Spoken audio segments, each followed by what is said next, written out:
Mummy બોલ બોલ કરે છે. તોરલ અને ગ્રીષ્મા. તો હવે આપણે જોઈએ કે માલ મિલકત નિકાલ ખાતું આપણું કેનું બનશે. તો કે આપણે વાંચ્યું કે ગ્રીષ્મા લિમિટેડનો સમાવેશ થાય છે, એટલે વિસર્જન કોનું થાય છે? ગ્રીષ્મા લિમિટેડનું. અને પાકું સર્વે કોનું બને? તો કે તોરલ લિમિટેડનું. અને એ જ આપણને કહ્યું છે. તો ગ્રીષ્મા લિમિટેડના ચોપડામાં જરૂરી ખાતા બનાવીએ આપણે પહેલાં. તો ગ્રીષ્મા લિમિટેડના ચોપડામાં પહેલાં તો વિસર્જન ખર્ચ માલ મિલકત નિકાલ ખાતું આવશે.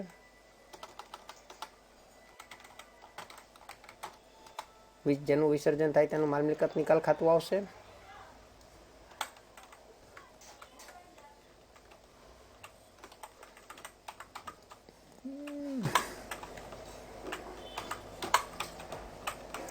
ચલો, ત્યાર પછી ઇક્વિટી શેર હોલ્ડરનું ખાતું આવશે. અને એની અંદર બધી આપણે બાકીઓ લખીશું. ચાલો પહેલાં બાકીઓ લખી દઈએ. પાકા બેંક ખાતામાં પણ બાકી લખવી પડશે, કારણ કે બેંક ખાતું જગત લિમિટેડની પણ અહીંયા બેંક ખાતું છે, એની પણ બાકી લખવી પડશે, કારણ કે બેંકના નવી કંપની નથી લઈ જતી.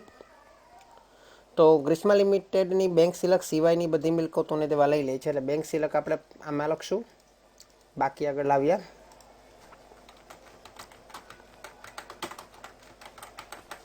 કેટલા છે બેંક સિલકના? પાકા સર્વેમાં જો ગ્રીષ્મા લિમિટેડ કઈ બાજુ છે? જમણી બાજુ કે જમણી બાજુ છે? 50,000. બાકી આગળ આવ્યા. ચલો, ત્યાર પછી બાકી બધી એન્ટ્રી આપણે આ બેમાં કરશું. જોઈએ, જૂની વિગતો જ લખવાની છે ને ગ્રીષ્મા લિમિટેડની જ વિગતો લખવાની છે. તો આપણે પહેલાં શેર, ઇક્વિટી શેર કેટલા છે? 3,60,000ના.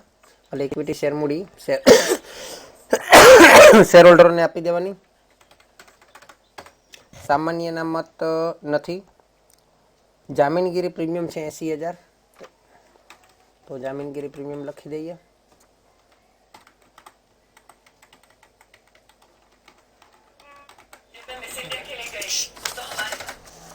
$80,000. પછી મૂડી અનામત છે 40,000. સામાન્ય અનામતની જગ્યાએ આપણે મૂડી અનામત લખી દઈએ.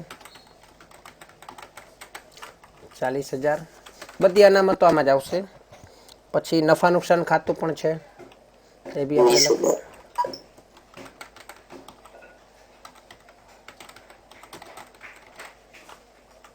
$20,000. ઓકે, ચલો. 8% ડિબેન્ચર્સ, 1 લાખ ડિબેન્ચર્સ એટલે આપણું દેવું કહેવાય. તો એ આપણે લખીએ 1,60,000. પછી પરચુરણ દેવી ઊંડી આપેલી છે 40,000. અને લેણદારો આપેલા છે 80,000. ચૂકવવાનું બાકી પગાર એમાં નથી. મકાનના 1,80,000 છે. યંત્રોના 1,60,000 છે. પછી ફર્નિચરના 1 લાખ છે. પાઘડી નાની લેવાના હોય, આમાં લેવાના હોય, સોરી, પાઘડી ક્યાં છે? પાઘડી 80,000, 60,000 છે. પછી રોકાણો 80,000ના છે. સ્ટોક 60,000નો છે. પછી દેવાદારો 60,000ના. લેણી ઊંધી 30,000ની. બેંક સિલક આપણે ત્યાં લઈ લીધું, આમાં નહીં આવે, કારણ કે નવી કંપની લેતી નથી. ચલો, આટલું થઈ ગયું. એટલે બધી એન્ટ્રી પાકા સર્વેની આવી ગઈ. હવે આપણે જોવાનું છે, ખરીદ કિંમત શોધવાની છે. તો ખરીદ કિંમતમાં આપણે એક છે તોરલ અને બીજું છે ગ્રીષ્મા. તો અહીંયા તોરલ લખી દઉં છું, પણ એની જરૂર નહીં પડે. અને બીજું છે ગ્રીષ્મા.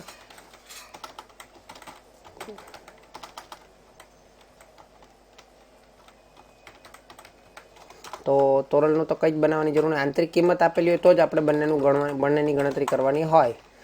અને આંતરિક કિંમત શેરની આંતરિક કિંમતના આધારે નથી કરવાનું. ઓકે, તો જોઈએ કઈ રીતે થશે. ગ્રીષ્મા લિમિટેડની મિલકતોને દેવાની કિંમત નીચે મુજબ આંકી. તો કાયમી મિલકતમાં મકાનો 1,62,000 આમાં નવી કિંમત લખવાની. ત્યાર પછી યંત્રો 1,70,000. પછી રોકાણો 70,000. ત્યાર પછી ફર્નિચર 1,20,000 છે. આમાં ફર્નિચર આપણે નથી લીધેલું તો આપણે એ લાઈન ઉમેરી દઈએ.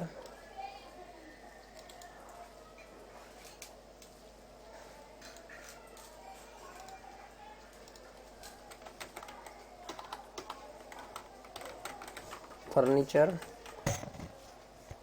1,20,000. સ્ટોક 50,000. લેણી ઊંડી 30,000.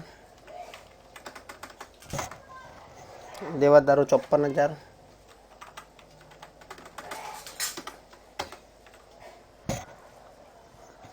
લેણદારો આમાં નહીં આવે, બેંક સિલક નહીં આવે કે તો લેતી જ નથી ને નવી કંપની બેંક સિલક. લેણદારો 86,000. અને દેવી ઊંડી 36,000. બરાબર છે. અને ડિબેન્ચર વાળો પોઈન્ટ નીચે હવાલામાં આપ્યો છે. ગ્રીષ્મા લિમિટેડના ડિબેન્ચર હોલ્ડરોને 25% પ્રીમિયમ મળે. તો હાલમાં કેટલા ડિબેન્ચર છે? હાલમાં ડિબેન્ચર કેટલાના છે? 1,60,000. એની જગ્યાએ 25% પ્રીમિયમ મળે. પ્રીમિયમ મળે એટલે 1,60,000 પ્લસ 25% કરવો જોઈએ. કેટલા આવે છે? 1,60,000 પ્લસ 25% કેટલા આવે છે? 2 લાખ આવે છે. 1,60,000 પ્લસ 25% કરવો જોઈએ. 2 લાખ આવે છે. 2 લાખ આવે છે ને, તો એ 2 લાખ આવી ગયા. તો 2 લાખ આપણે કરીએ તો કેટલા થાય છે? ચોખ્ખી મિલકત કેટલી આવી આપણી? 3,40,000 આવી. કઈ રીતે કર્યું? તો કે જે 1,60,000 હતા એમાં 25% પ્રીમિયમ ઉમેરી દીધું. 1,60,000 બરાબર છે, પ્લસ 25%. ક્લિયર? એટલે 2 લાખ થઈ ગયા. એટલે કુલ મિલકતો થઈ 6,62,000. કુલ દેવા થયા 3,22,000. બાદબાકી કરતાં 3,40,000 આવ્યા. બરાબર. અહીંયા આપણે શેરની આંતરિક કિંમત નથી શોધતા, એટલે શેર એવું બધું કંઈ ગણતરીમાં આવશે નહીં. હવે જ જોઈ લઈએ તો કે ચોખ્ખી મિલકત, સોરી આપણને અત્યારે શું મળી? ચોખ્ખી મિલકત મળી. હવે જો પૂરેપૂરો આપી દીધેલો હોય તો એ આપણી ખરીદ કિંમત ગણાય, અને હવે પૂરેપૂરો ના આપેલો હોય તો ચોખ્ખી મિલકત છે જ આપણી ખરીદ કિંમત ગણાય. બરાબર છે. તો પહેલાં હવે જોઈ લઈએ. તો ગ્રીષ્મા લિમિટેડના ઇક્વિટી શેર હોલ્ડરને ધારણ કરેલા 5 શેરના બદલામાં તોરલ લિમિટેડના 3 શેર આપવાના છે. એટલે ઇક્વિટી શેર કેટલા આપશે? 5ના બદલામાં 3 આપશે. તો ઇક્વિટી શેર કેટલા હતા ગ્રીષ્મા લિમિટેડના? 3,60,000 અને 50 રૂપિયા ભરપાઈ, એટલે 50 વડે ભાગાકાર કરો. 3,60,000 ને 50 વડે ભાગાકાર કરો. 72,000 આવે. 7200 આવે.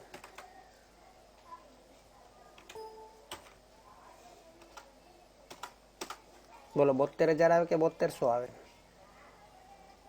3,60,000 ભાગ્યા 50 કરો.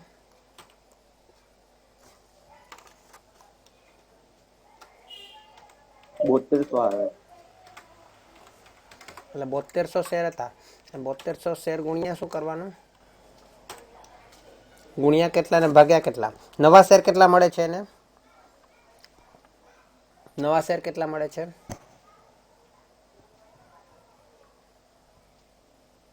નવા કેટલા મળે છે? 3 મળે છે. અને જૂના કેટલા જાય છે? 5. ગુણ્યા 3 ભાગ્યા 5 કરો. કેટલા થાય? 7200 ગુણ્યા 3 ભાગ્યા 5. 4320. 4,320. 4,320 થાય છે. બરાબર છે. તો 4,320 શેર. એને હવે અહીંયા નવા શેર કેટલા બહાર પાડે છે એવું કીધેલું છે છેલ્લા હવાલામાં? 4,000 ઇક્વિટી શેર બહાર પાડે છે 10% પ્રીમિયમે. એટલે 4,320.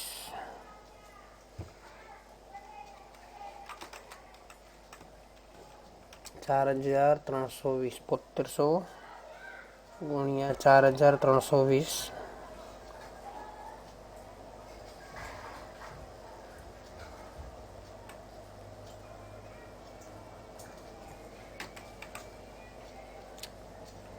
અરે 4320 ગુણ્યા 50 આવશે ને, 50 રૂપિયા ભરપાઈ હતા ને,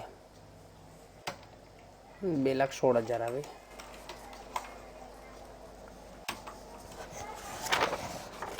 પછી શું કીધું છે, તો દરેક ઇક્વિટી શેર દીઠ 25 રૂપિયા રોકડા આપવા, એટલે ઇક્વિટી શેર 7,200 છે ગુણ્યા 25 રૂપિયા રોકડા આપવાના છે, એટલે કેટલા થશે? 1,80,000. 1,80,000. સરવાળો કેટલો થાય છે? 3,96,000 થાય છે.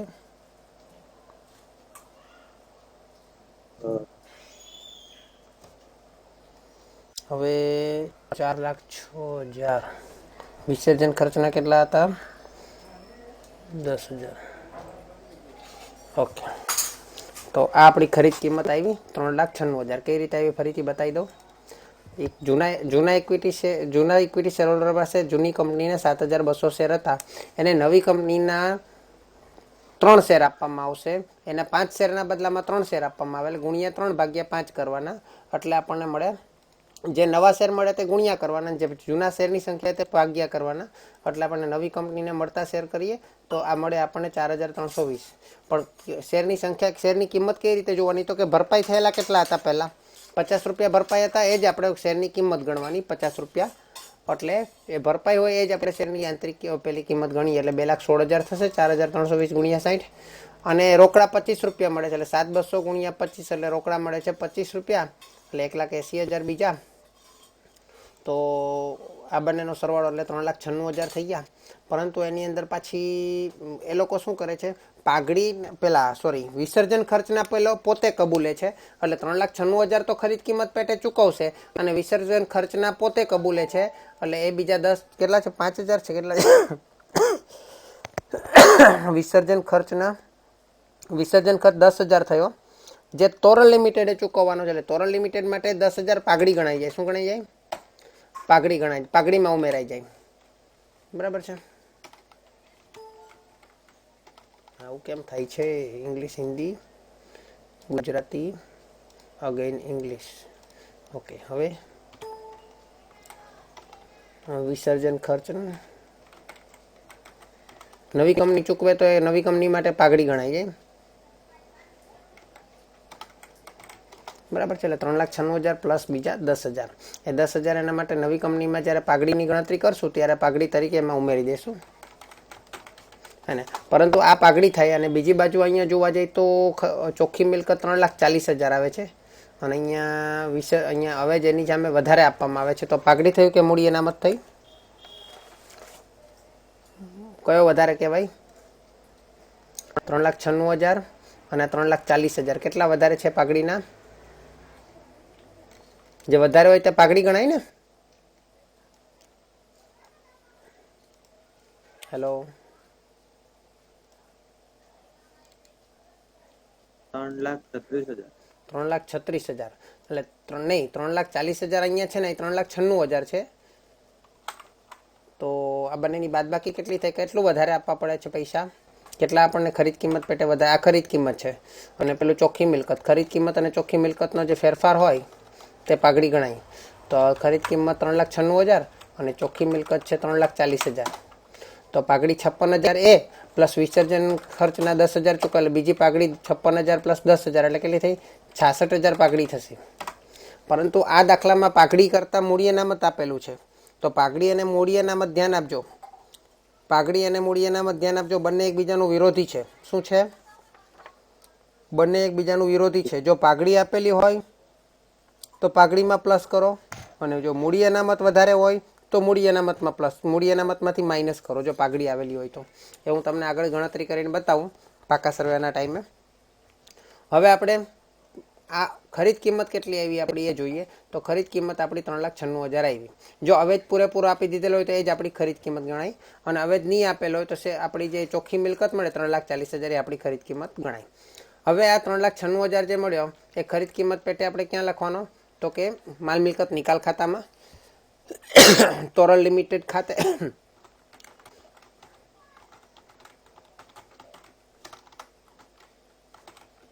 તોરલ લિમિટેડ ખાતે કેટલા લખવાના? 3,96,000. ઓકે, અને એ 3,96,000 લખીએ તો એની ક્રોસ એન્ટ્રી તોરલ લિમિટેડમાં આપવાની, એટલે તોરલ લિમિટેડનું એક ખાતું બનાવવાનું.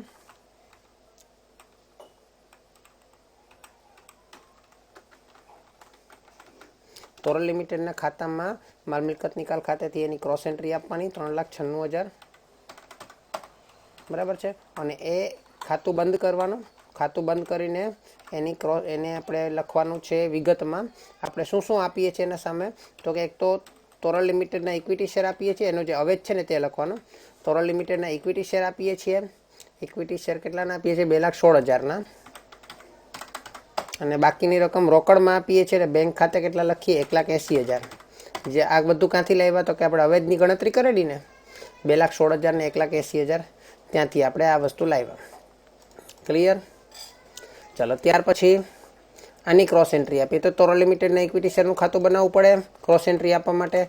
અહીંયા બનાવી દઈએ તોરલ લિમિટેડના કંપનીના ઇક્વિટી શેરનું ખાતું. હવે એની ક્રોસ એન્ટ્રી આપણે અહીંયા આપીએ તો આ કઈ કંપનીમાંથી આવ્યું? તોરલ લિમિટેડ ખાતેથી આવ્યું. કેટલા? 2,16,000. અને બરાબર, હવે એ ખાતું બંધ કરીએ તો 2,16,000ના જે શેર છે એ કોને મળશે? નવી કંપનીના 2,16,000ના શેર કોને મળશે? ઇક્વિટી શેર હોલ્ડર્સને મળે. ઇક્વિટી શેર હોલ્ડરને મળે એટલે ઇક્વિટી શેર હોલ્ડરનું ખાતું આપણે પહેલાં બનાવેલું હતું. એ ઇક્વિટી શેર હોલ્ડરના ખાતે 2,16,000 લખી દઈએ. અને ક્યાંથી લાવ્યા એ? તો કે તોરલ લિમિટેડના ઇક્વિટી શેર ખાતેથી લાવ્યા, કારણ કે એ જ છે. ઓકે, ચલો. ત્યાર પછી બીજી એન્ટ્રી પણ હતી, બેંક ખાતે 1,80,000. એની ક્રોસ એન્ટ્રી આપણે બેંક ખાતામાં આપીએ. 1,80,000 કઈ કંપની ખાતે? તોરલ લિમિટેડ ખાતે. ક્લિયર? ચલો, બેંક ખાતું છેલ્લે બંધ થશે. સૌથી પહેલાં ઇક્વિટી શેર હોલ્ડરનું ખાતું બંધ થશે. સોરી, માલ મિલકત નિકાલ ખાતું બંધ થશે. પ્રેફરન્સ શેર હોય તો પહેલાં બંધ થાય. અહીંયા માલ મિલકત નિકાલ ખાતું બંધ થશે. તો માલ મિલકત નિકાલ ખાતું બંધ કરો તો શું થાય છે? ખોટ જાય છે કે નફો થાય છે? જુઓ જોઈએ. જમા બાજુનો સરવાળો ઓછો છે એટલે ખોટ જશે, અને ઉધાર બાજુ એટલે ખર્ચ કહેવાય. ખર્ચ વધારે છે, આવક ઓછી છે, તો કેટલી ખોટ જાય છે? 7,30,000 અને 6,76,000નો ડિફરન્સ કેટલો આવે છે? જુઓ જોઈએ. 7,30,000 માઇનસ 6,76,000, 54,000ની ખોટ જાય છે. એ 54,000ની ખોટ કોણ ભોગવશે? ઇક્વિટી શેર હોલ્ડર, હે ને? એ જ માલિક કહેવાય ને. ઇક્વિટી શેર હોલ્ડર જે માલિક કહેવાય કંપનીના.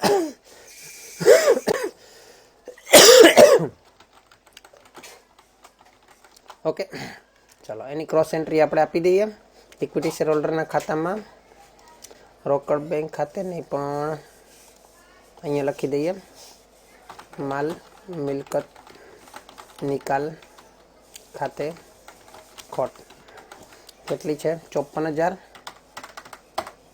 ચલો, હવે આમાં પણ બંને બાજુ જોવાનું. અહીંયા નફો નથી એટલે આ જગ્યા ખાલી થઈ જશે. ઓકે, આમાં બંને બાજુ ડિફરન્સ જોઈએ તો કઈ બાજુ વધારે આવે છે? કઈ બાજુ ડિફરન્સ આવે છે? જમા બાજુ. જમા બાજુ. તો જમા બાજુ કેટલો આવે છે? જમા બાજુ તો વધારે છે એટલે ઉધાર બાજુ આવશે. ઉધાર બાજુ એટલે 2,30,000 આવશે. 2,30,000 એને બેંક ખાતે લખવા પડશે. કેટલા પૈસા એને ઘટે વધે તો લઈ લે ને, બેંકમાંથી ઉપાડી લેશે 2,30,000. 2,30,000 બેંક આપણે બેંક ખાતામાં ક્રોસ એન્ટ્રી આપવાની. 2,30,000 માલ મિલકત નિકાલ ખાતે ચૂકવણી રે. માલ મિલકત નહીં, ઇક્વિટી હોલ્ડર લઈ જાય છે ને, બરાબર છે. એટલે એ પતી ગયું. 2,30,000 બંને બાજુ સરવાળો સહીમાં આવી ગયો એટલે આપણું ખાતું બંધ. એટલે કે જે તોરલ શું નામ છે? ગ્રીષ્મા લિમિટેડની કંપની બંધ થઈ ગઈ, બરાબર. ગ્રીષ્મા લિમિટેડની કંપની બંધ થઈ ગઈ, બધી મિલકતોને દેવા વેચાઈ ગયા એટલે એનું કંઈ નવું સરવાળો તો બને નહીં. તો બધા ખાતામાં આપણે જરૂરી ખાતા બનાવી દીધા ગ્રીષ્મા લિમિટેડના ચોપડે. હવે તોરલ લિમિટેડમાં જઈએ તો તોરલ લિમિટેડના એકાઉન્ટ લખવા માટે આપણે જઈએ તોરલ લિમિટેડના ચોપડે. ટૂંકમાં ખરીદનાર કહેવાય ને. તો એના ચોપડે આપણે બે વસ્તુ કરવાની, એક તો આમનોંધ લખવાની અને એક તો પાકું સરવૈયું બનાવવાનું હોય, બરાબર છે. તો આમનોંધ શું આવશે? તો આપણા માલ મિલકત નિકાલ ખાતામાં જે છે તે બધી આમનોંધમાં આવશે, પણ એક હવાલો આપણે જોવાનો છે, એક આમનોંધ વધી જશે કે આ બધી ચૂકવણી કરવા માટે પૈસાની વ્યવસ્થાએ 4000 ઇક્વિટી શેર 10%ના પ્રીમિયમથી જાહેર જનતા માટે બહાર પાડ્યા અને પૂર્ણ ભરપાઈ થયા, અને શેર બહાર પાડે છે. ચલો, તો યંત્રો ખાતે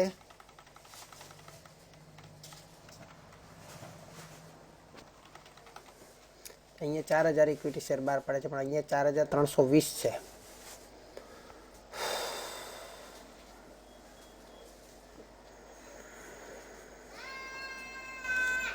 $320 શેરનું શું કરશું?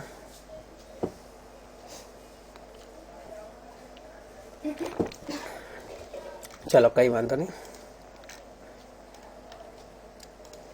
યંત્રો ખાતે ઉધાર, જમીન મકાન પણ છે જ ને આમાં. જમીન મકાન, મકાન 1,62,000, 1,76,000,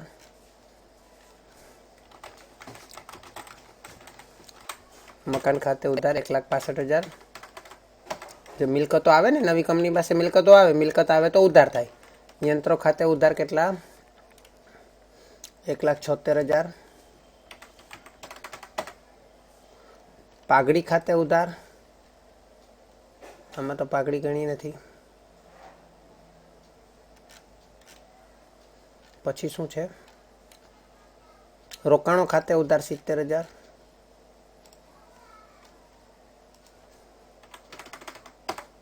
પછી મિલકતો આવે તો ઉધાર થાય. સ્ટોક ખાતે ઉધાર 50,000. દેવાદારો ખાતે ઉધાર 54,000 અને લેણી ઊંડી 30,000.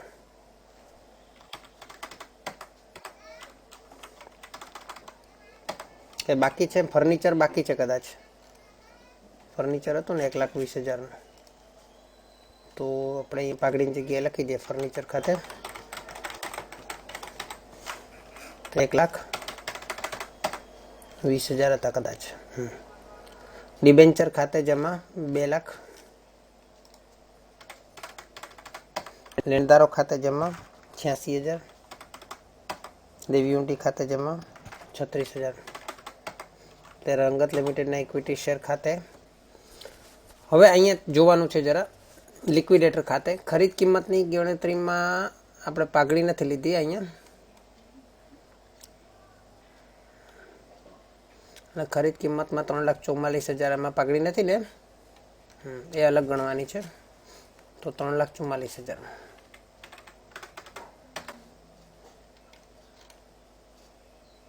અરે 3,40,000 ચોખ્ખી મિલકત છે ને, પાઘડી અલગ ગણવી પડશે.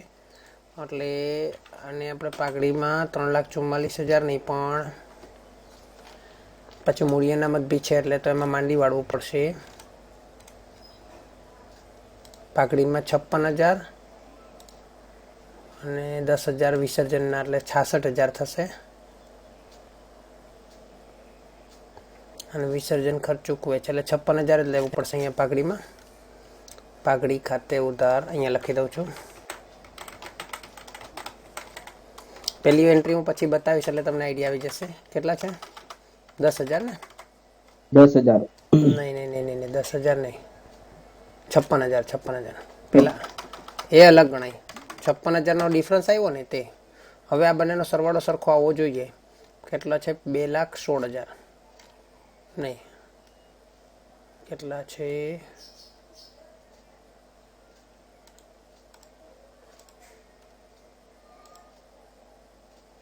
3,96,000. હવે બંનેનો સરવાળો સરખો આવવો જોઈએ. જો જે આ બંને આમનો સરવાળો કરો, જે ઉધાર અને જમાનો, આનો સરવાળો કેટલો આવે છે અને આનો સરવાળો કેટલો આવે છે.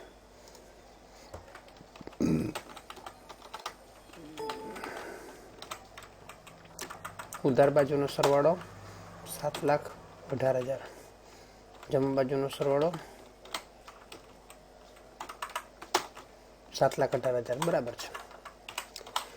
હવે આની અંદર પાઘડીની એક એન્ટ્રી કરવી પડશે કે પાઘડી આપણે ક્યાં લઈ જઈએ છીએ. તો પાઘડી ખરેખર કેટલું છે? એક તો પાઘડી 56,000 લઈ લીધી, પણ પેલી 10,000ની પાઘડી પણ લેવી પડે ને વિસર્જન વાળી. તો પાઘડી ખાતે ઉધાર એ આમાં અલગથી ગણવી પડશે. પાઘડી ખાતે ઉધાર 10,000 તે વિસર્જન ખર્ચ ખાતે,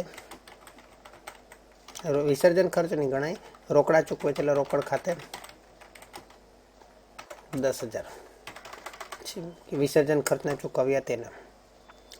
હવે એક બીજી એન્ટ્રી કરવી પડશે. તો પાઘડી જે છે ને, ધ્યાન આપજો, અહીંયા આપણે મૂડી અનામત પણ છે, એટલે રંગત લિમિટેડના લિક્વિડેટર ખાતે ઉધાર, એ રંગત નથી પણ આપણે કયું આવ્યું હવે,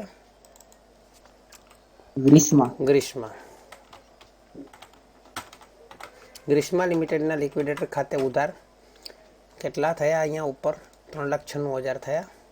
તો એ 3,96,000 આપણે લખવાના. ઇક્વિટી શેર મૂડી ખાતે, ઇક્વિટી શેર મૂડી ખાતે કેટલા થયા 2,16,000.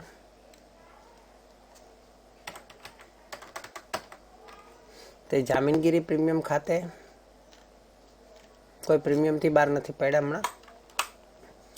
રોકડ બેંક ખાતે રોકડા કેટલા હતા 25 રૂપિયા, એટલે કે 1,80,000. આનો સરવાળો પણ આપણો થવો જોઈએ 2,96,000, એટલે એ પણ થાય છે. હવે આજે આપણે વિસર્જન જે ચૂકવ્યો તેની એન્ટ્રી આપણે કઈ રીતે, હજુ એક એન્ટ્રી થશે નવા શેર બહાર પાડ્યા તેની. તો નવા શેર કેટલાના બહાર પાડ્યા છે, ઉપરોક્ત ખરીદ કિંમત ચૂકવી શકાય તે હેતુથી તોરલ લિમિટેડે 4,000 ઇક્વિટી શેર 10ના પ્રીમિયમથી જાહેર જનતા માટે બહાર પાડ્યા અને પૂર્ણ ભરપાઈ થયા.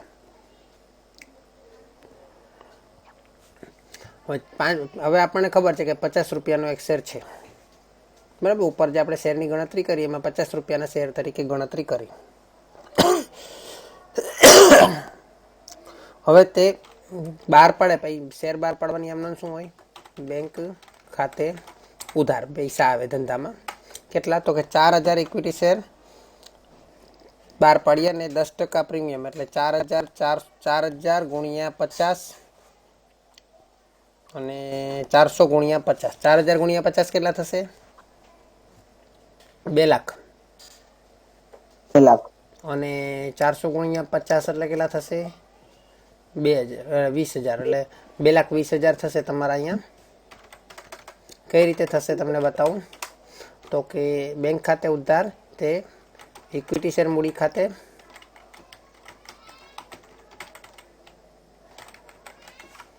₹2 લાખ થશે 50 ગુણ્યા 4,000, અને તે જામીનગીરી પ્રીમિયમ ખાતે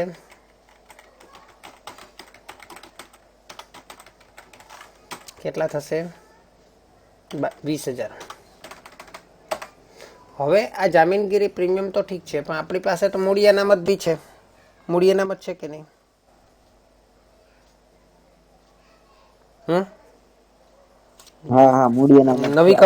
નવી કંપનીમાં મૂડી અનામત 2 લાખની આપેલી છે, બરાબર છે.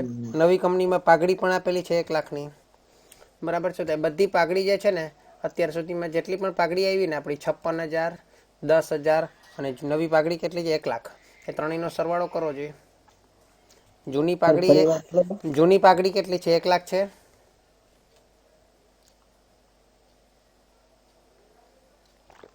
જૂની પાઘડી કેટલી છે 1,66,000. નહીં, જૂની પાઘડી 1 લાખ જ છે. હા, 1,66,000. જૂની પાઘડી 1 લાખ છે, પ્લસ નવી પાઘડી ઉધાર કેટલી થઈ 56,000 ને 10,000 66,000 થઈ. 66,000. હવે એ પાઘડી છે ને એને અલગ લખો અને મૂડી અનામતને અલગ લખો તો કોઈ જ વાંધો નથી. પણ અમુક બુકની અંદર અમુક પ્રોફેસરો લોકો કઈ રીતે કરે કે પાઘડી અને મૂડી અનામત છે ને બંને દુશ્મન છે. શું છે, બંને સાથે રહી શકે નહીં. શું નિયમ છે, પાઘડી અને મૂડી અનામત સાથે નહીં રહી શકે. તો તમારે શું કરવું પડે, કાં તો પાઘડી લખાય મિલકત બાજુ અને કાં તો મૂડી અનામત લખાય દેવા બાજુ. નફો નુકસાનમાં હું એવું જ છે ને, નફો અને નુકસાન બંને સાથે નહીં રહી શકે. તમે એમ બતાવી શકો કે આ કંપનીને 5 લાખનો નફો થયો અને 3 લાખની ખોટ ગઈ, એમ બતાવી શકો તમે? નહીં. એના કરતાં સીધું કહી દો ને ભાઈ 2 લાખનો નફો થયો. સમજ પડી? તો આ કંપની એને જે ખરીદી એમાં એને 1,66,000ની પાઘડી થઈ તો ફાયદો થયો. અને એની સામે નુકસાન કેટલું થયું? તો મૂડી અનામત ખાતે જુઓ જોઈએ. મૂડી અનામત ખાતે કેટલા છે? અરે પાઘડી એ નુકસાન કે પેલી મિલકત ગણાય. મૂડી અનામતમાં કેટલા છે ટોટલ? 2 લાખ છે. બોલો 2 લાખ છે. તો હવે તમારે શું કરવાનું છે? જો મૂડી અનામત વધારે છે કે પાઘડી વધારે છે મને એ કહો ટોટલ. મૂડી અનામત. મૂડી અનામત વધારે હોય તો જેટલી પાઘડી હોય ને બધાને મૂડી અનામત ખાતે માંડી વાળવાનું. અને પાઘડી વધારે હોય તો પાઘડી જેટલું મૂડી અનામત હોય એને પાઘડી ખાતે માંડી વાળવાનું. બરાબર છે? કઈ રીતે કરવાનું? જે પાઘડી ખાતું હંમેશા ઉધાર હોય એને માંડી વાળો એટલે જમા કરવાનું. અને મૂડી અનામત જમા હોય એટલે એને માંડી વાળો એટલે ઉધાર કરવાનું. એટલે મૂડી અનામત ખાતે ઉધાર કેટલા? 1,66,000. જે ઓછા હોય ને તે માંડી વાળવાના. પાઘડી ખાતે જમા 1,66,000. બરાબર છે? એટલે મૂડી અનામતમાં હવે કેટલી લખાશે? 2 લાખમાંથી 1,66,000 બાદ કરીને લખવાની મૂડી અનામતમાં. સમજ પડી? તો હવે નવું પાકું સ્વરૂપ બનાવીએ. ચલો, ઇક્વિટી શેર મૂડી કેટલી થશે?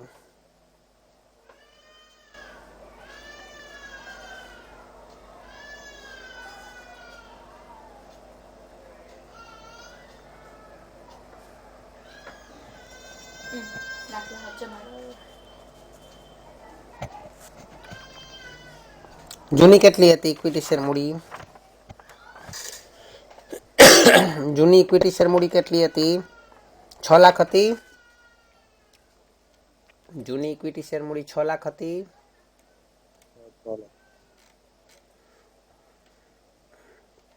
હવે નવી ઇક્વિટી શેર મૂડીમાં અહીંયા 2 જગ્યાએ લોચા પડે છે.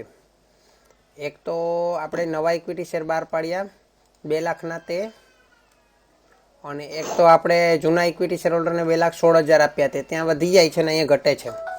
અહીંયા એમ કહે છે હવાલામાં કે 4,000 ઇક્વિટી શેર બહાર પાડ્યા, અને ત્યાં એમ કહે છે કે 4,000 કેટલા 230 4,230 આવે છે, 320 આવે છે શેર. એમાં કંઈક જોવું પડશે. બરાબર છે? ચલો એ તો પછી જોઈ લઈએ ઇક્વિટી શેર વાળું. પણ 6 લાખ વાળું છે એટલે કેટલા છે? 6 લાખ છે ને. 6 અને 4 10. 10 ને 4 6 ને 4 10, 6 ને 2 8, 8 9 10, 10,16,000 ઇક્વિટી શેર મૂડી આવવી જોઈએ મારા મત મુજબ. પરંતુ જો એ લોકો બેમાંથી એકને ગણતા હોય તો 2 લાખ માઇનસ થઈ જાય, કાં તો પહેલાં 2,16,000 માઇનસ થઈ જાય. કંઈ નહીં, અત્યારે હું 10 લાખ કેટલા છે? 2,16,000 લખી દઉં છું. પછી જે વધારો ઘટાડો થશે તે હું તમને કાં તો એટલી મિલકતો બાજુ પણ એટલા વધી જ જશે. સરવાળો તો બંને બાજુ સરખો આવશે, પણ જવાબમાં જે આપ્યો છે ને તે સરવાળો નહીં આવશે. સર ભૂલ હશે ને જવાબમાં? તો ના, જવાબમાં ભૂલ ના હોય, આપણી ભૂલ હોય. એટલે હજુ તો આપણે કર્યો જ નથી દાખલો તો ગણી લેવા દો. સામાન્ય અનામત ખાતું આપણે પાસે કયા કયા અનામત છે? એક તો જામીનગીરી પ્રીમિયમ છે. તો જામીનગીરી પ્રીમિયમમાં કેટલા છે? પહેલાં 1 લાખ છે. પછી નવી જામીનગીરી પ્રીમિયમના કેટલા આવ્યા? તો કે અહીંયા તો કંઈ આવ્યા નથી, અહીંયા આવ્યા છે 20,000. તો 1,20,000 છે. જૂના 1 લાખ અને બીજા નવા આવ્યા 20,000. જામીનગીરી પ્રીમિયમને 1,20,000. પછી મૂડી અનામતના 2 લાખ હતા, પણ આપણે પેલી આમનોંધ લખીને તો 2 લાખમાંથી 1,60,000 બાદ થઈ જાય એટલે 1,66,000. એટલે 2 લાખમાંથી 1,66,000 બાદ થાય તો કેટલા આવે? 34,000 મૂડી અનામત.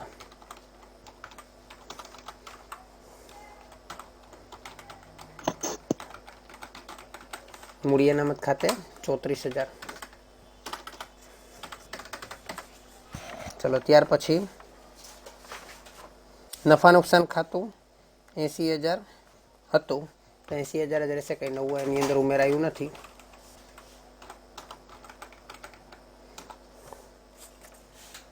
પછી 8% ડિબેન્ચર્સ 2 લાખના હતા. બીજા કેટલા આવ્યા નવા? 2 લાખના હતા અને નવા કેટલા આવ્યા? 10% ડિબેન્ચર આવ્યા. નવા 10%ના છે.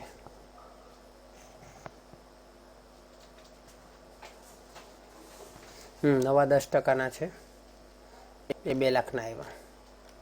તો 8%ના ડિબેન્ચર, જૂના 8%ના ડિબેન્ચર્સ છે.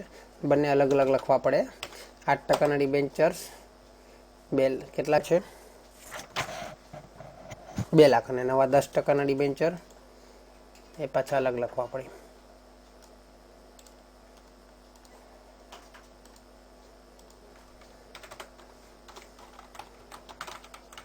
એ સાથે લખી દો તો તમારો જવાબ ખોટો પડે, બરાબર?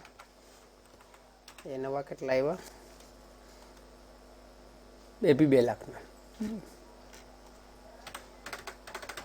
સાથે લખી દો તો ખોટો પડે જવાબ, ધ્યાન રાખજો, આમાં ભૂલ નહીં કરતા. ત્યાર પછી શું કહે છે?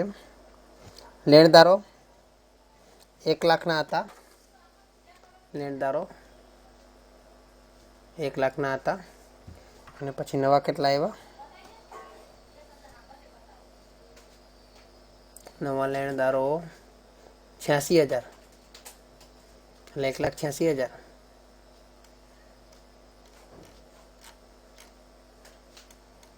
ક્યાં ગયું? હા, 1,86,000. ત્યાર પછી દેવી ઊંડી 30,000ની હતી ને નવી કેટલી આવી? 36,000ની, એટલે 66,000. પછી ચૂકવવાનો બાકી પગાર 50,000 હતો. નહીં ચૂકવેલ ખર્ચ અથવા તો પગાર જે હોય તે.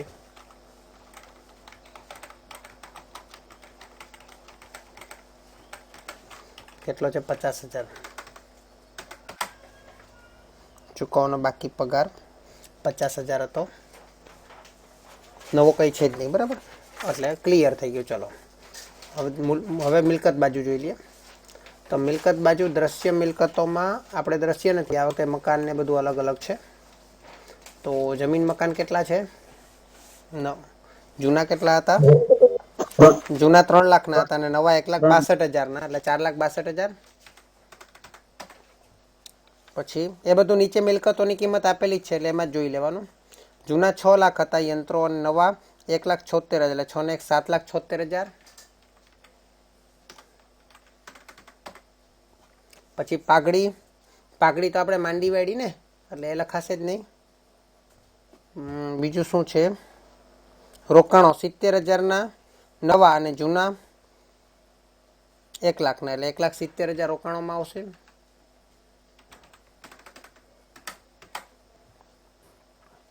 પછી ફર્નિચર 1,20,000 અને જૂના હતા જ નહીં, નવા 1,20,000 આવ્યા. પછી સ્ટોક નવો 50,000 ને જૂનો 1 લાખ, એટલે 1,50,000નો સ્ટોક લખાશે.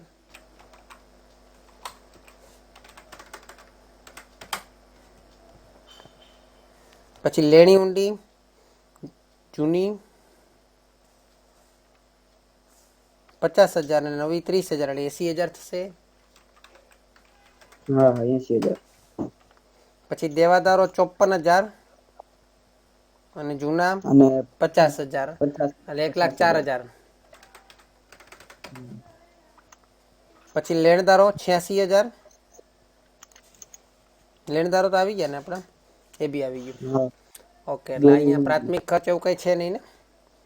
નથી. તો આ તો બધું ક્લિયર થઈ ગયું.